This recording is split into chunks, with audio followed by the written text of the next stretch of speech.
नमस्कार सभी दोस्तों को। दोस्तों खिलवाई गांव में पहुंचे हैं रमन भाई के पास में, जो कि आपने पहली वीडियो देखी है। और दोस्तों आज मैं आपको एक ऐसे विलक्षण प्रतिभा के धनी इनके दादाजी से मिलवा रहा हूं, जो कि दादाजी के बड़े भाई हैं और रवि जी के ताऊ जी हैं, ये देख सकते हैं आप। और बहुत ही इनके परिवार की सबसे बड़ी ताकत जो है वो ये है कि बहुत ही एजुकेटेड फैमिली है, लेकिन बहुत ही सादगी भरा जीवन इनका है। ये देख सकते हैं आप, A to Z हर तरह की वीडियो, बिजनेस के आइडियाज़ वगैरह सब ये लोगों को देते हैं, लेकिन बहुत ही सीधा साधा रहना, सादा खाना। और जो इनकी सबसे बड़ी पावर जो है ये इनके दादाजी हैं। तो दादाजी नमस्ते। नमस्ते जी, नमस्ते जी। चरण स्पर्श भगवान संपन्न रखे जी। आयुष्मान हो जी दोस्तों, इनका परिचय, इनकी वीडियो समाज के लिए आनी इसलिए बहुत ज़रूरी है क्योंकि एक तो इनकी एज बहुत हो गई है, और जो इनका व्यवहार है, स्वभाव है, या जो इन्होंने अपना अब तक का जीवन जिया है वो भी एक किसी प्रेरणा से कम नहीं है। और दोस्तों आगे आप भी देखोगे कि जो ये बातें बताएंगे, बहुत गौर से वीडियो को देखते रहें, बने रहें। तो बाबा जी राम राम जी, नमस्कार जी। राम जी, भाई जी, राम राम जी। सब परिवार को, सब समाज को मेरा हार्दिक आशीर्वाद। भगवान की बड़ी कृपा है। मित्रों, क्या मैं आपको अपना जीवन बताऊं? जी मेरे पिताजी जो है केवल 15 वर्ष की अवस्था में छोड़ कर मुझे चले गए थे। जी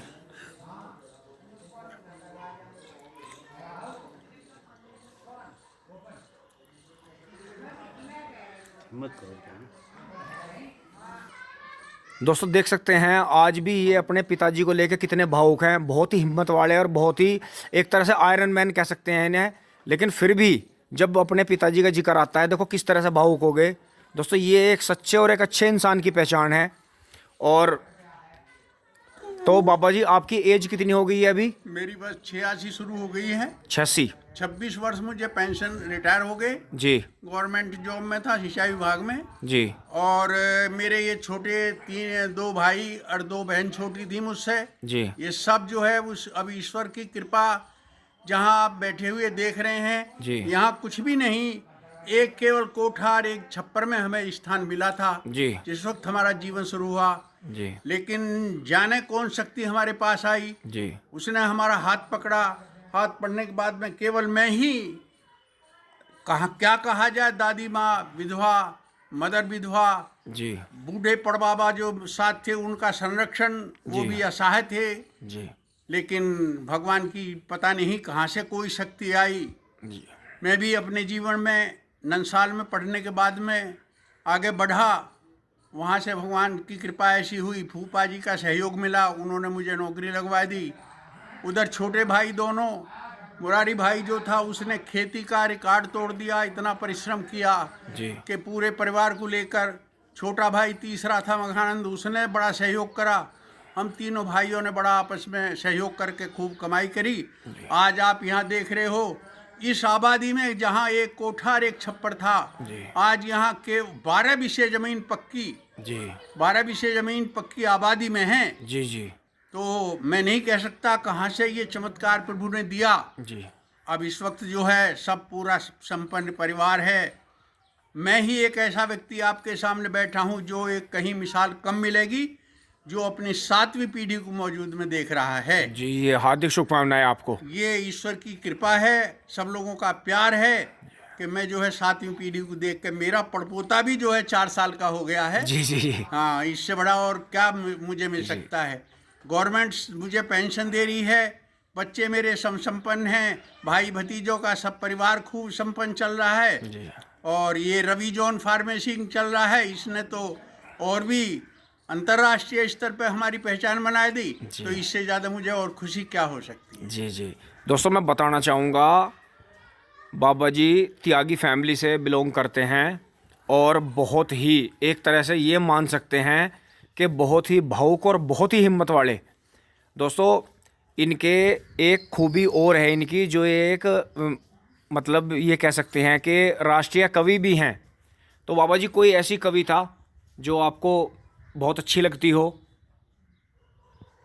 कविता तो मैं गिन नहीं सकता, जीवन में मैंने 8वीं क्लास से ही कविता लिखनी शुरू कर दी थी। जी जब मैं 8वीं क्लास में पढ़ता था तो मेरा एक साथी चंदर गुजर था, जी उसकी शादी हो गई थी। जब उस वक्त मैंने लिखी थी, चंदर से जी शादी में भाई गजब कुढ़ाला हो गया, 5 मंजोली 5 अगरत गाड़ी का टाला हो गया। जी ये उस वक्त की चीज रागनी थी। जी वहाँ से इसके अब तो मैं ये बता नहीं सकता।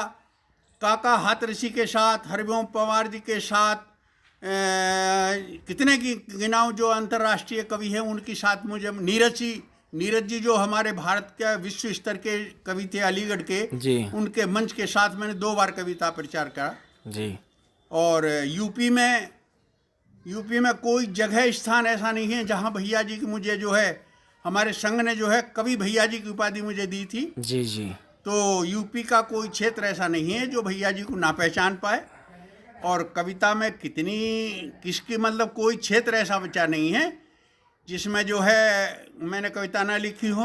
अब भी हफ्ते में 1 बार कविता जरूर लिखता रहता हूँ। जी अब ये प्रचारों में किसानों का, शिक्षकों का, जवानों का, बुढ़ों का, हर तरह की कविता मेरे पास है। जी जी जी अब जो आप उसमें चाहते हैं तो आपको एक मैं रचना देना चाहता हूँ। जी जो आज के जो माहौल खराब हो रहा है, जी तो एक उसके दिल के उद्गार हैं एक जवान के। जी ये चंद्रशेखर की तरफ से मैंने लिखा है। जो चंद्रशेखर आज़ाद हमारे हुए हैं, उनकी भावना मैंने जागृत की है। जी तो वो अपने बचपन में अपनी माँ से कह रहे हैं,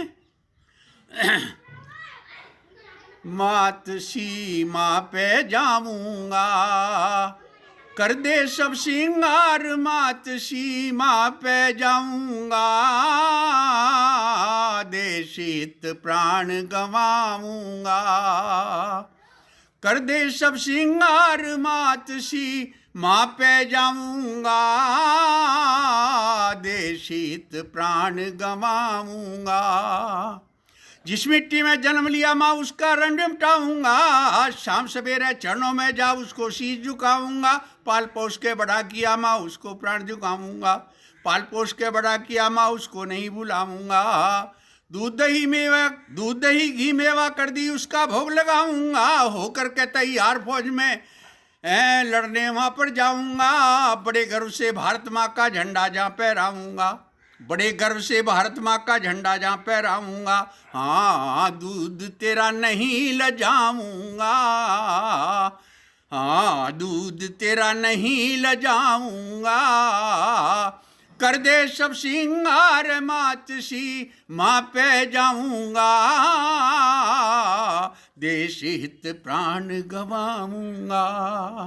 मेजर आसाराम देश पर दे कुर्बानी चले गए, बीद हमीद वतन की खातिर त्याग जवानी चले गए, ऊधम सिंह लंदन में जाके कर्ममानी चले गए, ऊधम सिंह लंदन में जाके कर्ममानी चले गए, राजगुरु सुखदेव भगत सिंह वो बलिदानी चले गए, बहनों के संग्रहण भूमि में झांसी रानी चले गए, मातृभूमि की रक्षा करते कीर्ति बलिदानी चले गए, मातृभूमि की रक्षा करते भी लासानी चले गए, हाँ उसी पथ मैं भी जाऊंगा, हाँ उसी पथ में भी जाऊंगा, कर दे सब श्रृंगार, मात सी माँ पे जाऊंगा, देश हित प्राण गवाऊंगा, 5 डंक दुश्मन के तोड़ू ना कुछ नहीं चबाऊंगा, जो भारत पर आंख उठाए उसकी आंख कढ़ाऊंगा, एक एक को दौड़ा कर मारूं सीमा बार कराऊंगा, एक एक को दौड़ा कर मारूं सीमा बार कराऊंगा,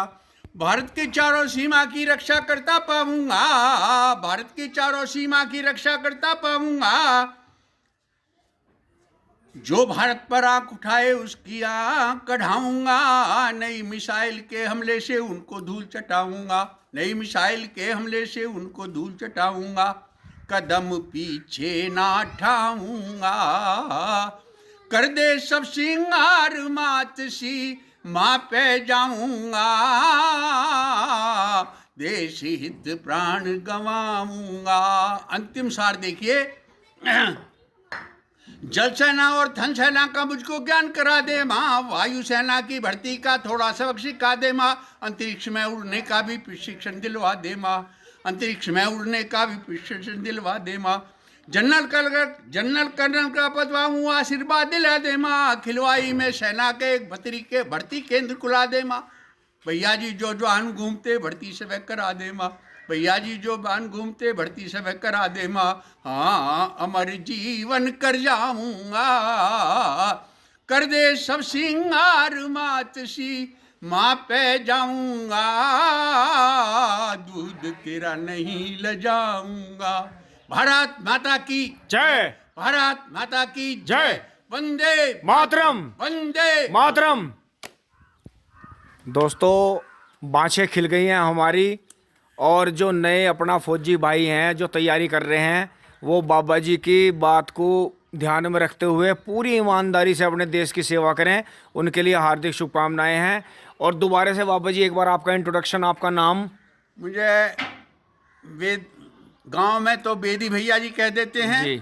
लेकिन मेरा नाम वेद प्रकाश त्यागी भैया जी है जी। मैं राष्ट्रीय स्तर का, प्रांतीय स्तर का, कवियों में मेरी शुमार आती है जी। और मुझे जो है 26वीं साल पेंशन लेते हो रही है। सब परिवार मेरा संपन्न है, आप लोगों का प्रेम है जिससे मैं जो है संपन्न हो रहा हूँ, यही मेरी ऊर्जा है। दोस्तों सबसे बड़ी बात यही है कि 15 साल की छोटी सी उम्र में अपने पिताजी को खो देने के बाद भी दोनों तीनों भाइयों ने बहुत मेहनत करी, और आज परिवार देखो कितना संपन्न है। रवि त्यागी जी के और रमन की वजह से हमें यहाँ आने का मौका मिला, और बहुत ही भावुक और हिम्मत के पल। दोस्तों धन्यवाद, जुड़े रहिए।